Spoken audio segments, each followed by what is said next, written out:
മലയാള നോവലിസ്റ്റും കഥാകൃത്തും സ്വാതന്ത്ര്യ സമര സേനാനിയുമായ വൈക്കം മുഹമ്മദ് ബഷീർ 1908 ജനുവരി 19 വൈക്കം താലൂക്കിൽ തലയോലപ്പറമ്പിൽ ജനിച്ചു.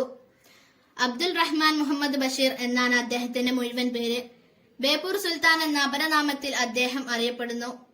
പ്രേമലേഖനം, ബാല്യകാല സഖി, ഇന്റെ ഉപ്പാപ്പക്കൊരു ആന ഉണ്ടായിരുന്നു, ആനവാരിയും പൊൻകുരിശും, പാത്തുമ്മയുടെ ആട്, മതിലുകൾ, സ്ഥലത്തെ പ്രധാന ദിവ്യൻ, മരണത്തിന്റെ നിഴൽ, ജീവിത നിഴൽപ്പാടുകൾ, മുച്ചിട്ടു കളിക്കാരന്റെ മകൾ, താര സ്പെഷ്യൽ, മാന്ത്രിക പൂച്ച, ശബ്ദങ്ങൾ, ഭൂമിയുടെ അവകാശികൾ, വിശ്വവിഖ്യാതമായ മൂക്ക്, കഥാബീജം, ഓർമ്മക്കുറിപ്പ്, ജന്മദിനം, അനർഘ നിമിഷം, വിഡ്ഢികളുടെ സ്വർഗം, ഓർമ്മയുടെ അറകൾ, നേരും നുണയും, അനുരാഗത്തിന്റെ ദിനങ്ങൾ, ചിരിക്കുന്ന മരപ്പാവ, യാ ഇലാഹി, 100 രൂപ നോട്ട് തുടങ്ങിയവ അദ്ദേഹത്തിന്റെ പ്രധാന കൃതികളാണ്.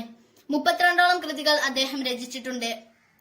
1970 കേന്ദ്ര സാഹിത്യ അക്കാദമി അവാർഡ്, 1981 കേരള സാഹിത്യ അക്കാദമി ഫെലോഷിപ്പ്, 1982 പത്മശ്രീ ബഹുമതി, 1992 ലളിതാംബിക അന്തർജനം അവാർഡ്, 1993 മുട്ടത്ത് വർക്കി അവാർഡ്, വള്ളത്തോൾ പുരസ്കാരം തുടങ്ങിയ പുരസ്കാരങ്ങൾ അദ്ദേഹത്തിന് ലഭിച്ചിട്ടുണ്ട്.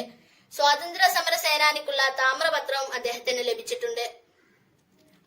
86ാമത്തെ വയസ്സിൽ 1994 ജൂലൈ 5 അദ്ദേഹം അന്തരിച്ചു. ജൂലൈ 5 ബഷീർ ചരമദിനമായി നാം ആചരിക്കുന്നു.